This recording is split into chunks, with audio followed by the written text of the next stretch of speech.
Hello again now. Let's return to the main story of the day, the reaction of the world to the upcoming presidency of Donald Trump in the US. President Putin has said he would like to see relations between Russia and America mended. That after Moscow was accused of meddling in the election. With more, here's Ilya Petrenko. The highlight of the campaign that finally wrapped up was that it was so heavily focused on Russia. It was counted how many times the words Russia and Putin were brought up during the Clinton-Trump debates. It was 178 times. That's compared to Islamic State, which I suppose still remains the #1 threat for America, mentioned 132 times. But in what sense was Russia brought up? When it comes to Clinton, one of the hooks of her campaign was essentially putting it this way: you're either with me or with evil Vladimir Putin. And so many TV channels and many other media jumped on the bandwagon. The whole email scandal, that's because of Russian hackers. The WikiLeaks releasing Clinton compromising data, that makes Assange a Russian agent. And so Putin is at it, and he's scheming because he is in a bromance with Donald Trump. Well, the fact that Donald Trump won goes to show that American voters didn't buy it. Or maybe they had more important things to care about than allegations of Putin stealing the poll from them.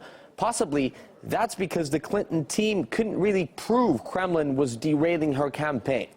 But that didn't stop some carrying on, even when the votes have been counted.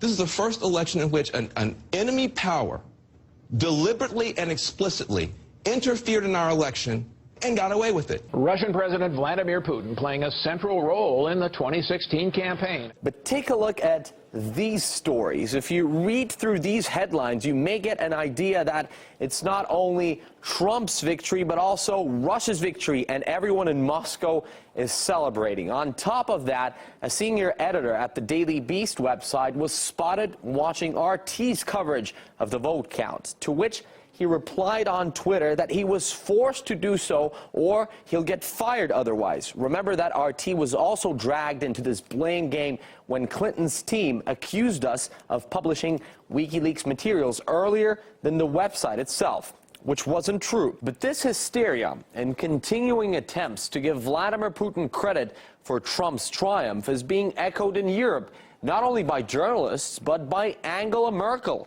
who's warned the Kremlin could meddle in the upcoming elections in her country.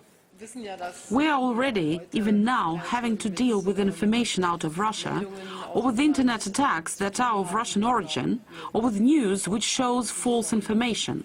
So it may be that this could also play a role during the election campaign. We're only left to wonder which country's next, and where else we're going to hear Putin, Kremlin, Russia at candidate debates thousands of miles away from Moscow. That was Ilya Petrenko there. Well, Donald Trump supporters were swayed by big promises and anti-establishment rhetoric, but can he act on those pledges? It won't be easy, as Yan Shiqian now reports. Donald Trump is looking to step into office with powerful forces lined up against him, among them corporations, Washington warhawks, and major media outlets. But many wonder how many of his campaign pitches will actually materialize. Reversing trade deals is one of Trump's main pledges.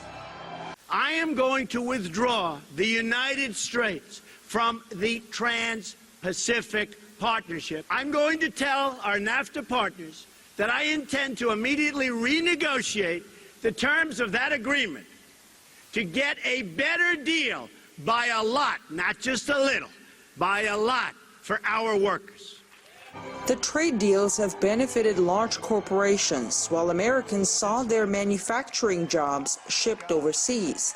And President-elect Trump will have the power to kill the deals even if Congress disagrees. Raising taxes on Wall Street giants is part of Trump's plan. It reduces or eliminates most of the deductions and loopholes available to special interests and to the very rich. In other words, it's going to cost me a fortune. To do that, Trump will need Congress and may face opposition there, as many lawmakers received money from Wall Street for their election campaigns. On foreign policy, Trump will be confronted by Washington's influential warhawks, as throughout his campaign he has challenged many policies that they hold dear. It's time to shake the rust off America's foreign policy. I believe an easing of tensions and improved relations with Russia from a position of strength only is possible, absolutely possible. Some say the Russians won't be reasonable. I intend to find out. And NATO, Trump demands that members of the alliance pay up, or else. Now, at some point, they may have to protect themselves. Do I like that? Not particularly. But we cannot afford it as a country. Trump's idea of building a wall on the border with Mexico was mocked in Washington at the beginning of his campaign. But now that he's been elected president, many wonder if Congress could prevent him from following through with the pledge. The ideas and promises that Donald Trump put forward to get elected flew in the face of the Washington establishment, and American voters liked it. But to deliver on those promises, Trump might now need the establishment, at least to a certain extent. Will he get it, or will he hit a brick wall? In Washington, I'm Ganesh Chekyan, RT. Meanwhile, many celebrities have taken to social media to vote their frustration over the result of the election.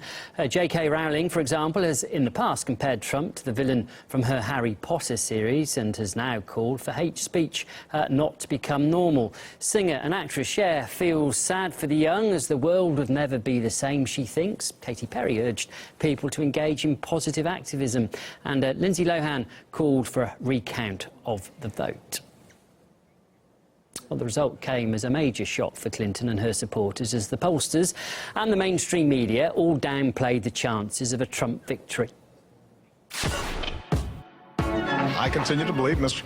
Trump will not be president. Can Donald Trump win a general election?